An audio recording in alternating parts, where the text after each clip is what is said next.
to some houses to make sure that they came out for the funeral.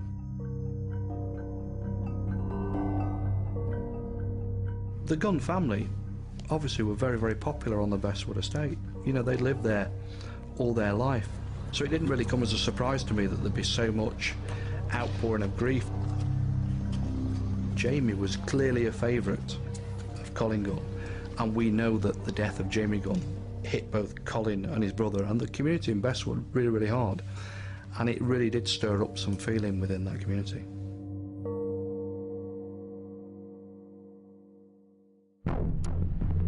Detectives investigating the Stirland murders began going through hours of footage from security cameras in the area. At Ingermells near Skegness, about 12 miles south of the crime scene, the cameras showed Colin Gunn and two of his associates, Michael McNee and John Russell, at a caravan park where the Gunn family had a van. It put them in the area that weekend, but proved little else. The breakthrough came on CCTV in Mablethorpe, a mile and a half from the Stirland's bungalow, where Colin Gunn is seen here in the main street. But this time, he used his mobile phone. Police had the precise time of the call from these pictures. By analysing phone records, they could identify the phone he was using and the numbers that he called, including mobiles belonging to the two henchmen seen at the caravan park. Detectives could track their movements using the signals sent from the phones to nearby masts, the 80-mile drive from Nottingham to the coast, trips to Trusthorpe, and a high volume of calls at all times of the day and night.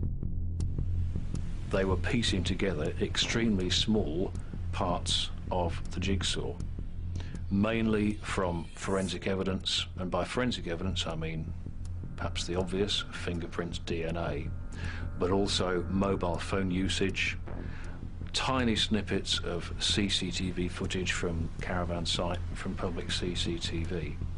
And by doing this, they put together a jigsaw which created the picture of how the murder was carried out and put Colin Gunn and associates very near to the scene. After 8 months of assembling this digital puzzle, police decided they had enough to arrest Colin Gunn. You've been arrested today on suspicion of the murder of Joan and John Stirland.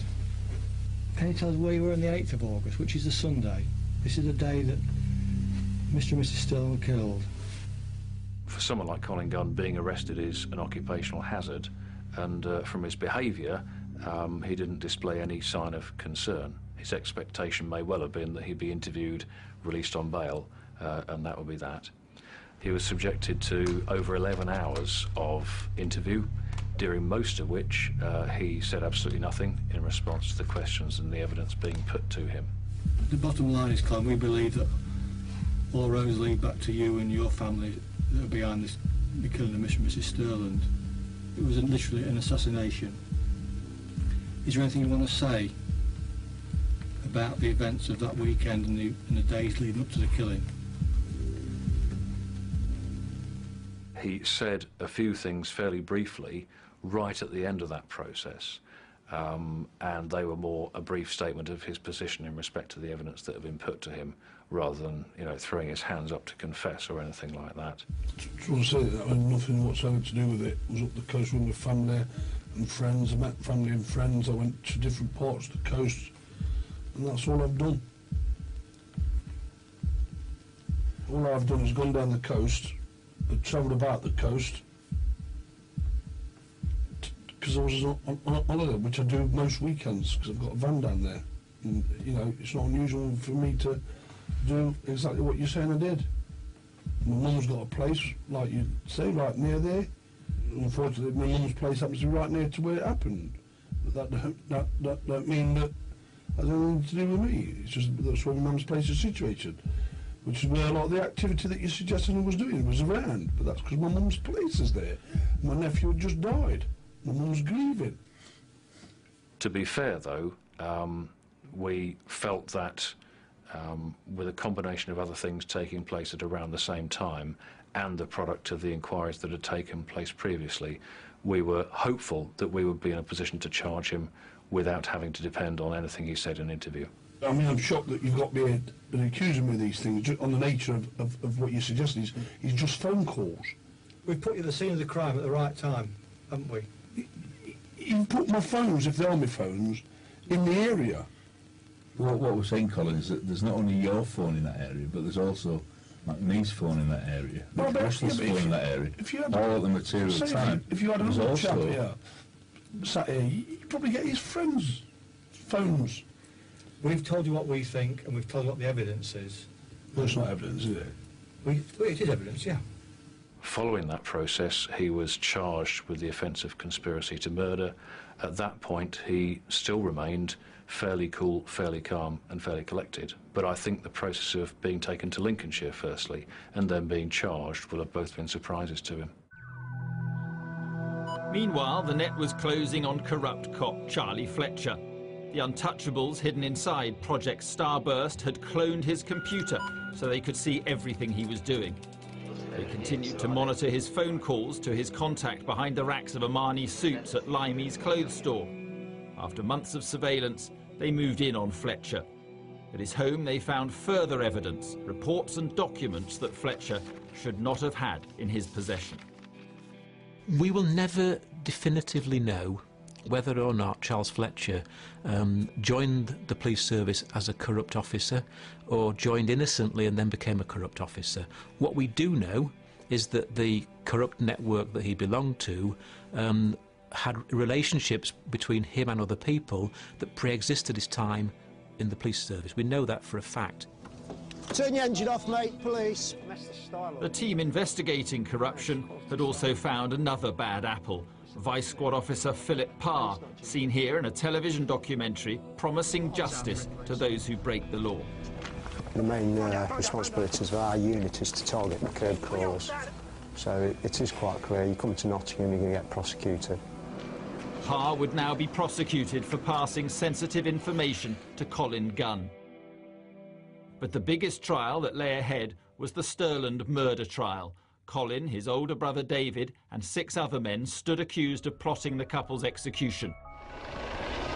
It was a trial that would end in a riot. He's got a white top on with dark sleeves.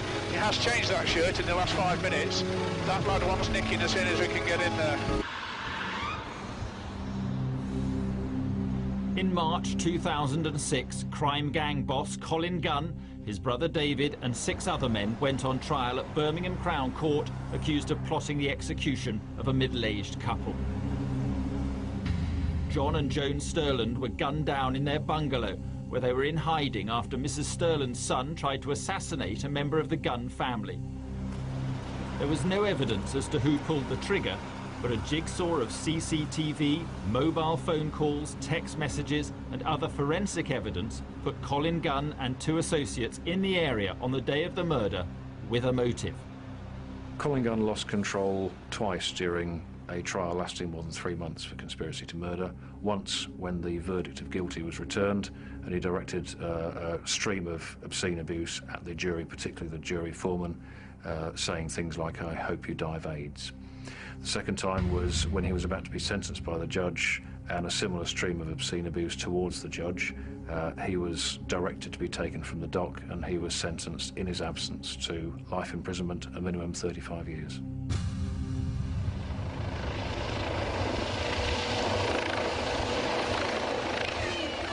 The jailing of Colin Gunn provoked a riot on his home estate. The community's just got together and absolutely fuming. 35 years. Police wearing riot gear keep their distance, cordoning off both ends of the roads to prevent the violence from spreading. He's got a white top on with dark sleeves. He has changed that shirt in the last 5 minutes. That lad wants nicking us in as we can get in there. What you hear in the paper and the people think this, people think that, it's a load of crap. Excuse my French. It's a load of crap. He took guns off people, did he not, Victoria? Yes, if people was known to be running around this estate with firearms, Colin took him off it. Colin Gunn looked after everybody on Bestwood. If it wasn't for him, it would be like this every night. He is innocent. He's a good man.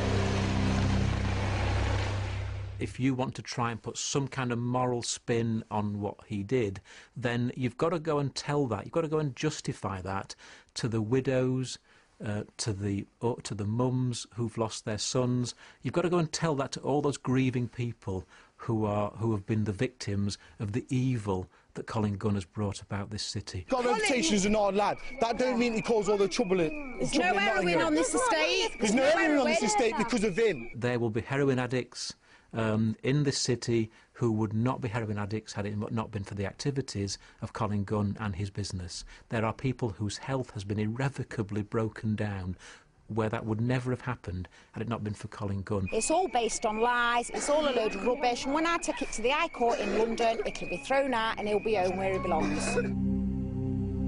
Michael McNee and John Russell were given long sentences for conspiracy to murder the Sterlands. The other defendants, including Colin's brother David, were cleared. Why had Colin Gunn become so personally involved in the hit on the Sterlands?